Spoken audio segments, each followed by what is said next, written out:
வணக்கம். இன்றைய செய்திகளின் தொகுப்பு.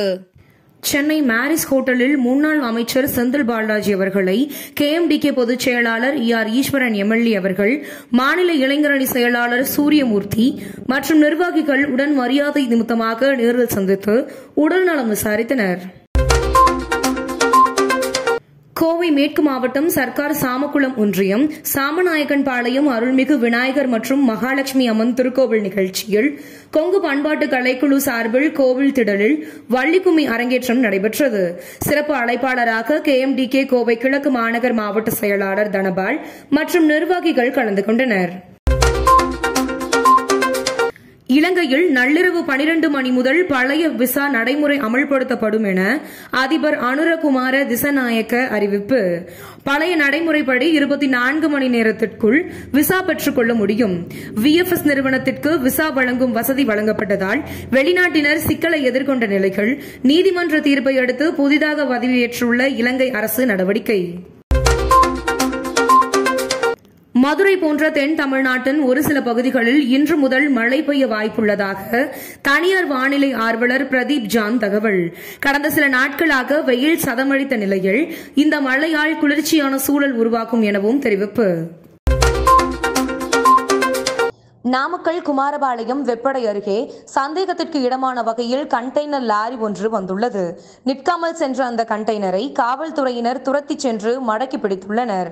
கண்டெய்னர் உள்ளே இருந்த 7 பேர் கற்களை வீசி காவல்துறை மீது தாக்குதல் நடத்தியுள்ளனர்.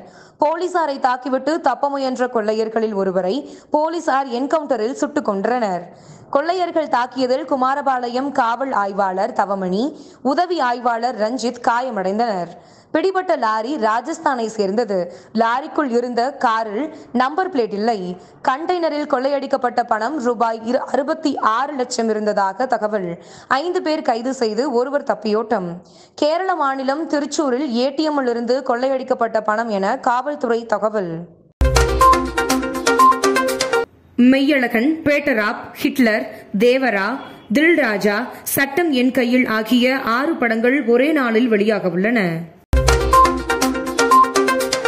சென்னையில் சொத்து வரியை மீண்டும் உயர்த்துவது தொடர்பாக மாநகராட்சி கூட்டத்தில் இன்று தீர்மானம் நிறைவேற்றம்.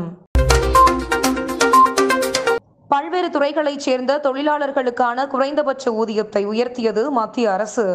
திருத்தப்பட்ட ஊதிய விகிதங்கள் அக்டோபர் 1 முதல் அமலுக்கு வரும். கட்டுமானம், ஏற்றி இறக்குதல், தூய்மை பணி, சுரங்கம் உள்ளிட்ட பல துறை தொழிலாளர்கள் இதன் மூலம் பயன்பெறுவர் என மத்திய அரசு தெரிவித்துள்ளது. ஐநா பாதுகாப்பு கவுன்சிலில் இந்தியாவுக்கு நிரந்தர உறுப்பினர் இடம் கிடைக்க உலக தலைவர்களிடையே ஆதரவு அதிகரிப்பு. அமெரிக்க அதிபர் ஜோ பைடன், பிரான்ஸ் அதிபர் இமானுவேல் மேக்ரானை தொடர்ந்து பிரிட்டன் பிரதமர் கெய்ர் ஸ்டார்மரும் ஆதரவு. இத்துடன் செய்திகள் நிறைவடைகிறது. மேலும் இதுபோன்ற செய்திகளுக்கு KMDK லைவ் சேனலை லைக் பண்ணுங்க, ஷேர் பண்ணுங்க, சப்ஸ்கிரைப் பண்ணுங்க.